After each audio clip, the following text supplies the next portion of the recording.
Okay, Mary, ready for some morning mix? Yes, let's do it. It's time for the Great Day Morning Mix. As Madonna says, her upcoming tour is actually on pause now because of a recent health scare. The 64-year-old was rushed to the hospital after being found unresponsive Saturday, according to the New York Post. Her manager says the singer spent several days in the ICU with a serious bacterial infection, but says she's doing better and is expected to make a full recovery. Well, that is certainly some good news to hear. She has lots of fans out there who adore her. It's so scary to have a health scare like this. And you read the found unresponsive. I was immediately like, oh my gosh, what happened? That's because you worry about, has this person lost oxygen? Have they been breathing on their own when they're unconscious like that? So thankfully she was able to get the medical help that she needs. Yeah, spent several days in the ICU. It said they had to intubate her. I heard that as well. So I was concerned about how could this impact, you know, her vocal cords or her throat. Well, they said all events of hers are going to be canceled. They're going to reschedule the tour, the start date for the tour, and then also her other events that she's missing. Because you know she wants to get back on the road. Yes, and her tour announcement was fantastic. So you got to go on with that. Yes, she's got to be wishing you well, Madonna. Well, Simone Biles is on the list to compete in the U.S. Classic this August. If she does,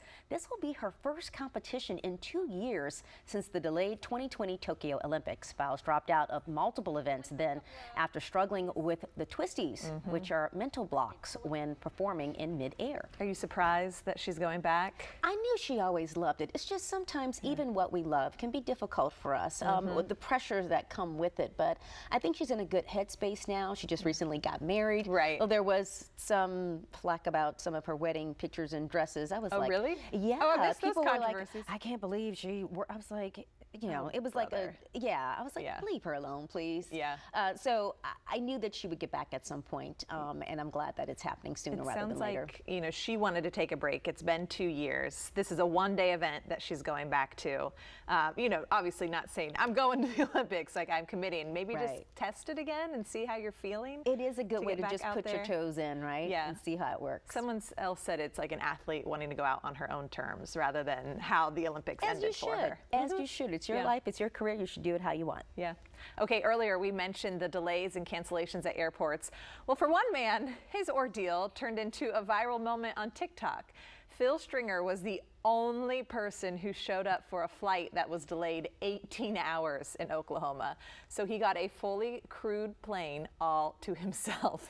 Stringer says he and the crew had fun with the whole thing. He even got some of their phone numbers. He said that he's still texting them about what happened, and I'm sure it's going to go on because now we're all talking about them. It's become a viral sensation again. I'm guessing they flew this plane because it needed to be somewhere else for another flight. I can't see the cost effectiveness of flying one customer when they could easily maybe put them on with another airline, you know, if they had an agreement with them. But this is pretty cool. Here's the thing. It's cool. Do you know how the flight attendants are always making the announcements like, you know, you can use your seat cushion as a flotation device and pull your oxygen mask down? Well, nobody really looks at that. They're listening. I'm like, he had to look like you can't, like you're the only one. You got to pay attention. Yeah, he got video of it. And she's like, did you get that? And he's like, yeah, I got it. It was an American Airlines flight, and they sent out a statement saying, we're glad we could accommodate him. And I thought, like what you said, behind the scenes, they're like, oh my gosh, that was a lot of money just for one guy. Talk about private jet experience, right? Yeah, that's true. Well, first it was Netflix. Now crackdowns are coming to a Costco near you. The Warehouse Club says employees will be checking IDs to make sure members aren't sharing their cards. Costco says membership fees play a big role in keeping prices low and says non-members shouldn't get the same benefits as card holders. I was just there Friday, and you just like flash the I even had it in my hand with the cart, and they were like, okay, go ahead. You know, your picture's on the back side, but they never look at that or try to check your name with an ID. And I think what I heard is that they're going to start checking at the self-checkout lines.